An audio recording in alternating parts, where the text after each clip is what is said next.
Pemirsa DPRD Buleleng pacang memperkanti sarang pusdatin tur pemerintah pusat untuk mastikayang data sanidados dasar kebijakan penanggulangan kemiskinan ring Kabupaten Buleleng.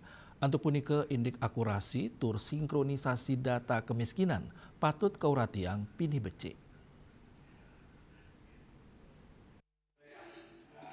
Indiki nucap kewadarang ring rapat kerja Komisi Pembahas Ranperda Penanggulangan Kemiskinan ring sosialisasi rancangan sarang perangkat daerah Indik Forkomdes PPDI Kabupaten Buleleng sarang Kepala BPS Kabupaten Buleleng, Ketua Komisi 2 DPRD Buleleng Iwayan Masdana Mawasang, selami puniki kantun manggi data sanima binayan pantaraning pemerintah pusat sarang pemerintah daerah, utamanya nih ring program bantuan sanerau saking pusat sanisi dengan detang pemargin program bantuan tur intervensi kebijakan ring daerah.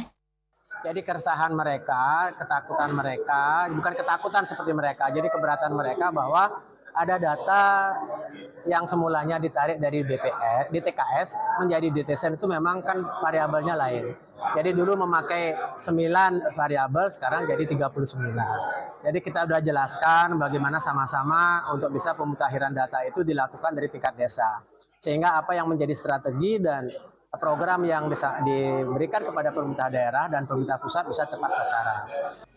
Kewawahin, perkanti sarang pemerintah pusat kaptiang sidengi cenin pemargi sanitinas. Indik tata cara pemutakhiran data, magiang kewenangan, sokongan kebijakan tur anggaran sani anut adung sarang pusat miwa daerah. Nganinin indik rasa osa perjuru desa, ring kewentanan sanksi miwa hukuman majeng desa-desa, sani nenten ngelaksana yang pemutakhiran data sampun ketinasang ring kala inucap. Yasri Yuli, Bali TV.